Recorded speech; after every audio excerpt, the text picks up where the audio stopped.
Think conflict means something's wrong with you? Think again. Conflict isn't failure, it's an invitation to grow. Today I'm sharing how God designed us to navigate tension with grace, not guilt.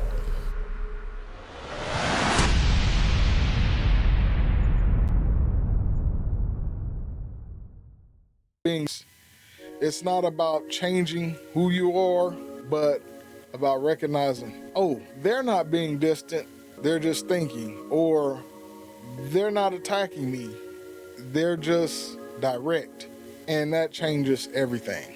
So the next time conflict bubbles up, pause, take a breath, ask yourself, what expectations did I have? And did I communicate them? You also need to ask, what story am I telling myself about this? Could this be triggered by something deeper, even if it's not immediately obvious? And when we understand those triggers, we're way better equipped to respond with clarity instead of confusion and grace instead of defensiveness. So let's start with a big one, unmet expectations. This one sneaks in all the time.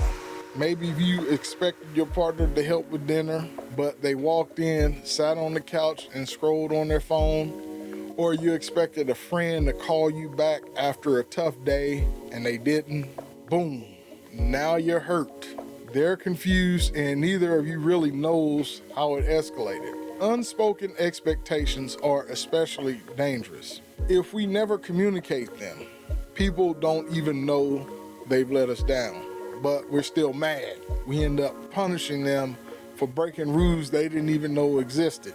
Another major trigger, assumptions. We're all storytellers, even if we don't realize it. Something happens and we create a whole internal narrative. He didn't text back, she didn't text back. He's ignoring me, she's ignoring me.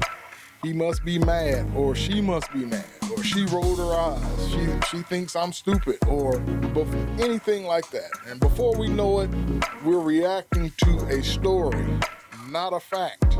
Assumptions rob us of clarity.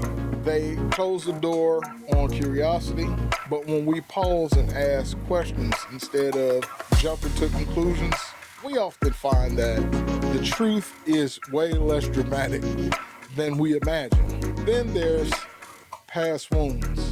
Sometimes conflict has less to do with the present moment and more to do with past pain that's being touched.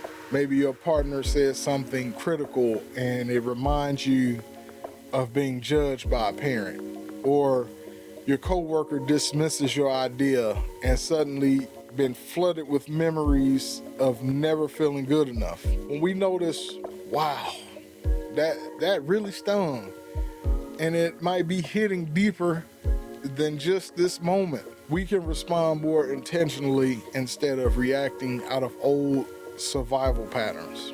Another common trigger, feeling unseen or unvalued. This one shows up a lot in marriages, friendships, even church communities. We want to know we matter, we want to feel heard, and when we don't, when someone interrupts us, ignores our needs, and forgets something important to us, it can feel like rejection, even if it wasn't meant that way. And then here's something important. Your triggers aren't weaknesses, they're signals. Of course, conflict also shows because of external stress.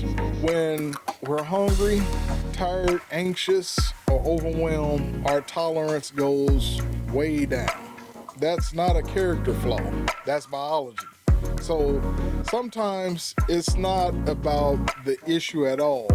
It's about the state we're in when the issue hits. That's why being well rested, well fed, and emotionally supported isn't just good for you, it's good for your relationships too. A little margin in your life can prevent a lot of unnecessary conflict. Lastly, we have communication mismatches. This is a biggie. Some people are processors. they need time to think before they speak.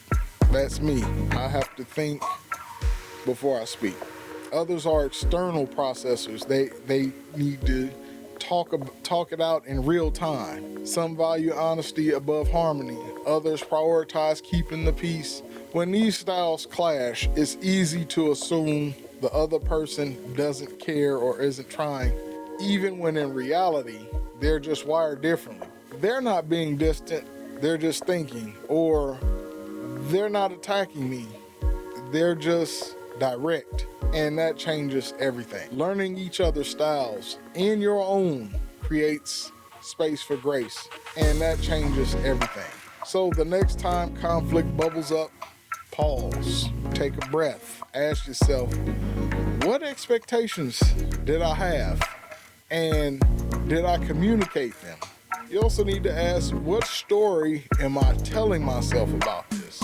Am I tired? Are we just speaking different emotional languages? These little check-ins don't erase conflict, but they soften it. They help you approach the moment with compassion, both for yourself and the other person. And that's what it's all about at the end of the day. Am I tired, overwhelmed, or in a bad